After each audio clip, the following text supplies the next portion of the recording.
Hello all, welcome back to Access Tech. So today we're going to deal with few important questions along with the solution. The question is, how come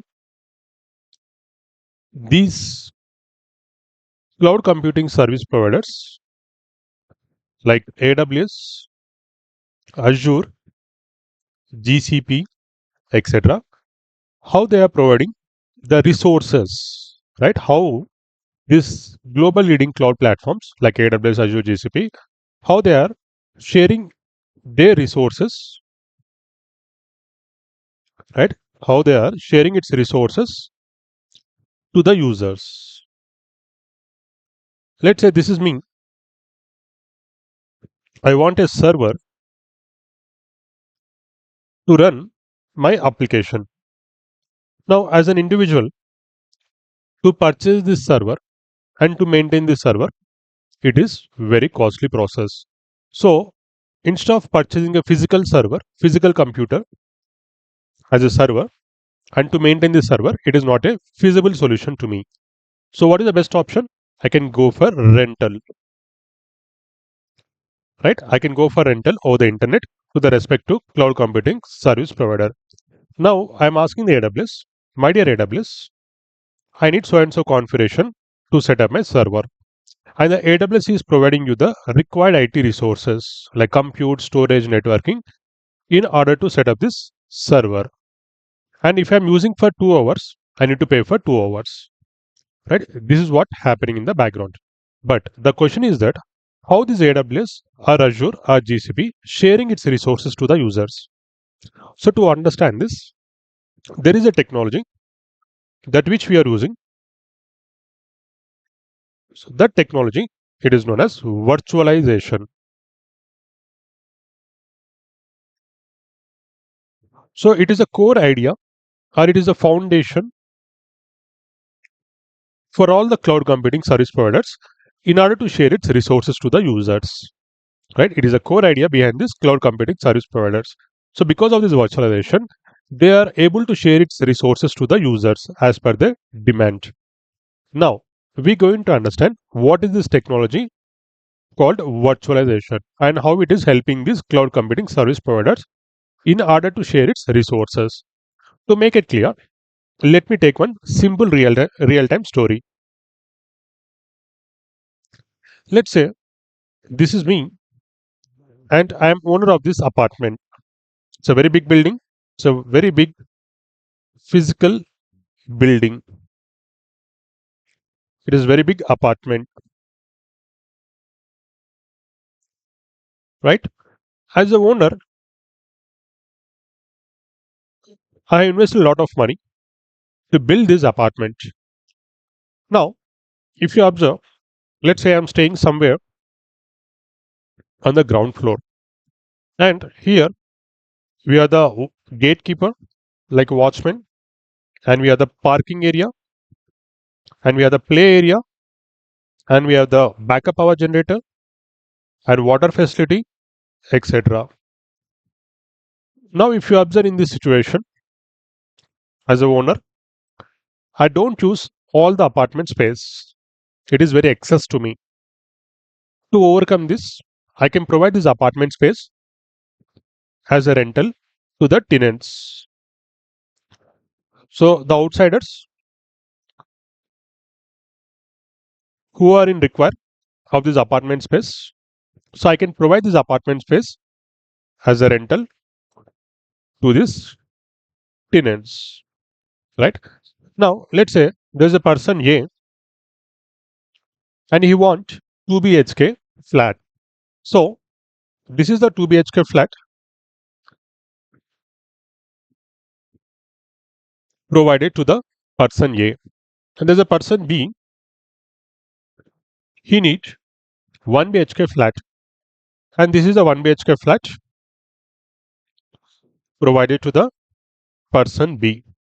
So if you observe here, this A and person B, they are acting like a independent owners within this physical building. It is a single physical building. Within this physical building, we have created two more independent houses, right? It is an independent portion. It is also independent and isolated portion. Now this person A is acting like a owner to this respective flat, and person B is also acting like a owner to this respective flat. If you observe, within this single building, we have created many portions, right? We have created many portions as per the tenant's requirement, so that we are sharing these resources. We are sharing these apartment resources to the respective flats, and where they are acting like a independent owners, right? So we are sharing our underlying physical resources. Even they can get this parking area, they can get this play area, even they can have this backup power generator, they have the water facilities, right? So by sharing these resources, these tenants can live as an independent owners by paying the rents.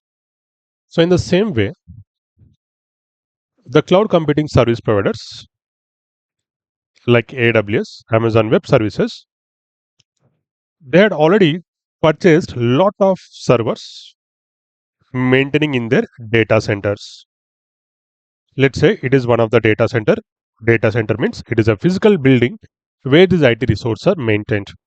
Let's say in this AWS, one of its data center, it is very big physical machine, right? It is one physical host machine. In this machine, let's say this is a CPU capacity, and it is a RAM, and it is a hard disk. If you see the CPU, let's say it is a 100 core CPU capacity, it is 1000 GB RAM, and it is 1 TB hard disk capacity. On top of that, there is an operating system which is running inside this machine. Okay, now it is a software configuration of this machine, and this is the hardware configuration of this machine. Now, if you observe, there are a lot of resources that are available inside this machine. Now, this AWS ready to share its physical resources from this host machine to the users. So to share this underlying physical hardware configuration to the users, because we as a users, I need the hardware configuration and software configuration in order to set up my server to run the application, right? If you see the server, even the server having the software configuration and hardware configuration. So in this case, this AWS from its data center, from one of its physical machine, it is ready to allocate its underlying physical hardware configuration to the users. To make it possible, they are using a technology called virtualization. So virtualization is a technology. Using this technology, it is allowing this physical computer to run many small independent computers. It means within this physical machine, one physical machine, if you are using this technology called virtualization, by allocating your underlying resources, you can create a many small independent virtual machines. We call it as virtual machines. So how it is possible? By using this virtualization technology, right? If you see these virtual machines, every virtual machine is having its own operating system and its own CPU, RAM, and hard disk. If you observe, this hardware configuration of this virtual machine is allocated from this physical machine. It means we are allocating, let's say I told you 100 CPU, 1000 GB RAM, 1 TB hard disk. Now this is the user. I want a server with 2 CPU capacity, 4 GB RAM, and 30 GB hard disk. So as per the requirement, this host machine is allocating its resources to me. So it is allocating 2 CPU, 4 GB RAM, and 30 GB hard disk. It is allocated to me. Now using this hardware configuration, what I can do, I can install my own operating system on top of this. So it is using this storage. Now on top of this, I can deploy my application. So together it is completely a virtual machine, a independent isolated machine which is running inside this host machine.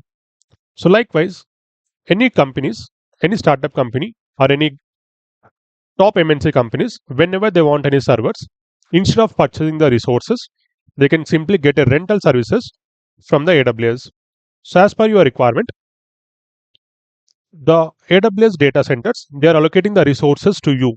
So now using that resources, you can log in and you can access this server to run your application. So this is how happening with the help of this virtualization.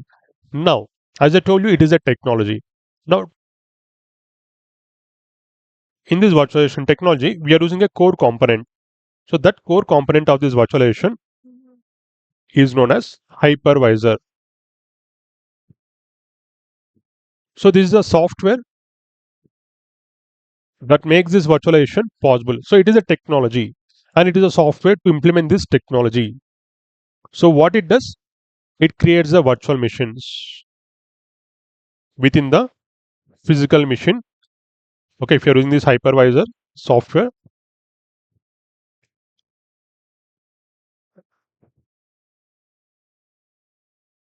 right? So using this hypervisor software, we can create many virtual machines within this single physical machine. So using this hypervisor, we are allocating our CPU, RAM, hard disk of our physical machine.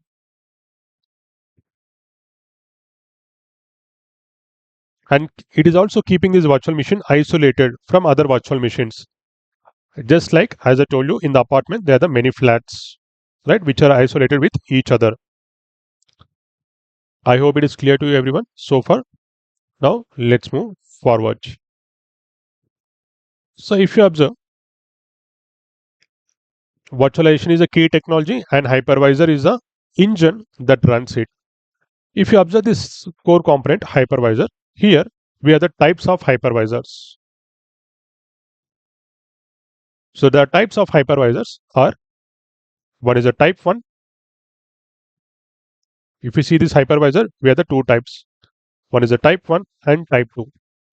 Type 1 hypervisor is also known as bare metal hypervisor.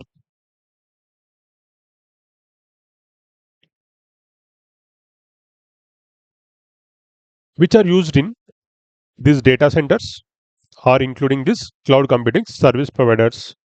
Example of these type 1 hypervisors, we have the VMware,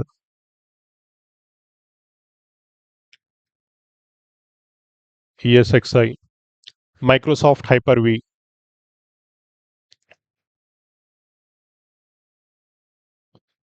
KVM, Xen, AWS Nitro, right? They are the examples of type 1. If you see this type 1, how they are working, they directly runs on hardware.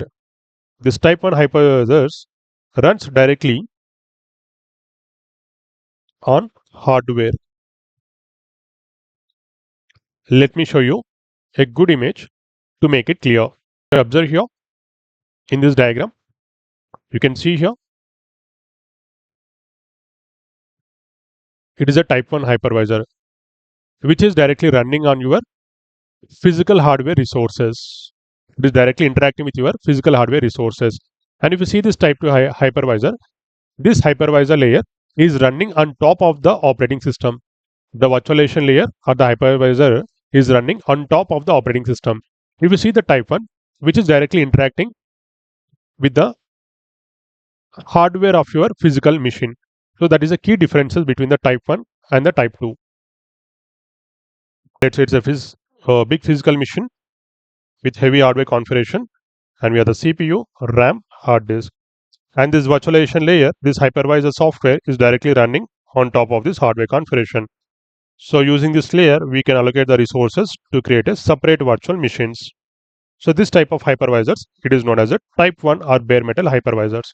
Similarly, we have the type 2 hypervisors. If you see this type 2 hypervisors, they are hosted hypervisors. It is also known as hosted hypervisors. These hypervisor softwares, this virtualization layer, they're running on top of a operating system.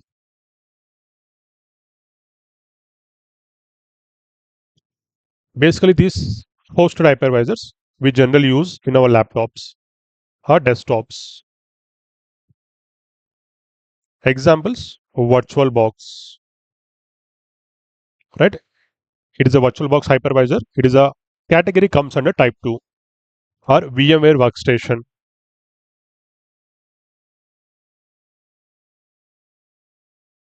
So they are the hypervisors which comes under this type 2 hosted hypervisors, which are running on top of the operating system.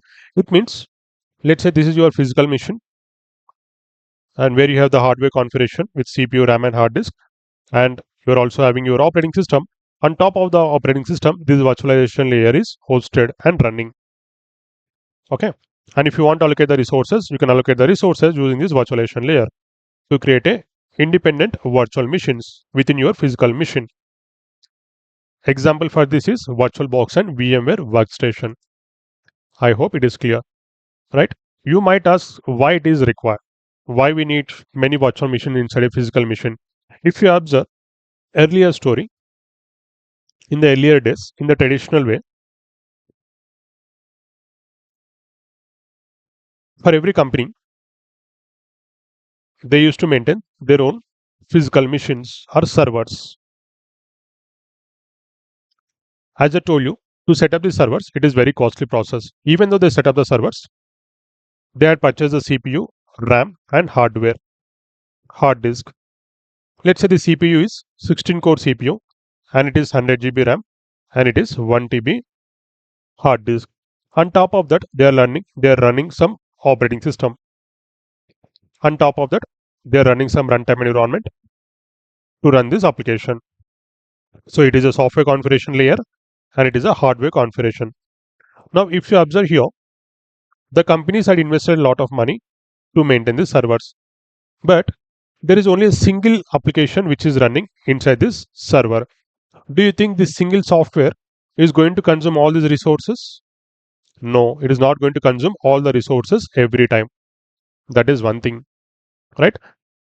To overcome this, let's say you are running many softwares within this server. You decided to run many softwares, and you set up a runtime environment, and you running many softwares. It is application 1, application 2, application 3. And here in this case, if you observe, all the applications are consuming the common shared resources. So here there will be a fight will be happening between the applications in order to consume these resources. One application might consuming over resources. Now when it comes to last application, it is striving to get these resources, right? So it is struggling to get these resources because already there are the applications dominating to get these resources. To overcome such issues, to make these resources to useful in a proper manner, in an effective manner, that is where we are using a concept or technology called virtualization. So within our physical computer, we can do use of virtualization or hypervisor software, which is a virtualization layer. And we can allocate these resources effectively as per the requirement. Let's say from these underlying resources, let's say 10 core CPU, 10 GB RAM, 100 GB hard disk. From this, I can allocate 2 CPU, 2 GB RAM, and 15 GB hard disk to create a separate virtual machine. On top of that, I'm installing my own operating system. On top of that, I am running a application. Now here together it is a completely a virtual machine which is running a software, and the software is getting the resources properly. So this is how we can use these resources effectively by creating many virtual machines within the single computer. And every virtual machine, let's say there is a full operating system is available and its hardware configuration resources are also available. On top of that, you can run your application which are isolated with each other. So that is where this virtualization concept is helping us. It is also acting like a core foundation or fundamental concept, a foundation for the cloud computing service providers, helping them to share its resources, IT resources to the users.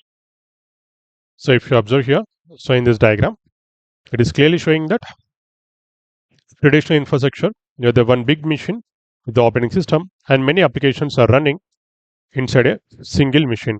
And these applications are fighting among themselves to get these resources. Fine. But currently, we are using a concept called virtualization. And to implement this virtualization, we are using the hypervisor, which is a core component of virtualization. Using this hypervisor, which is running on top of the operating system, we can allocate these resources to create a many virtual machines, right? So from the underlying machine, we are allocating our CPU, RAM, and hard disk. So with this, we are creating a separate virtual hardware within the physical machine, just like your apartment and the flats. Okay, it is a big apartment and they are the flats within this apartment, which is acting like an independent portions, right? So in the same way, with this hypervisor, we can allocate our underlying resources to create a separate virtual machines. On top of the virtual machines, on this hardware, you can install your own operating system. On top of that, you can run your application. Now, every application is having its full operating system and its respective hardware components to run that application. So together, it is acting like a virtual machine. So in the real time, the users, they need not to purchase any physical machines. So whenever you want any resources, you can get a rental in this format. So the cloud computing service providers from the data centers, which is already having a lot of IT resources like this, which is maintaining a lot of physical hardware resources, and they're sharing to the users or rental using this hypervisor layer. I hope it is clear.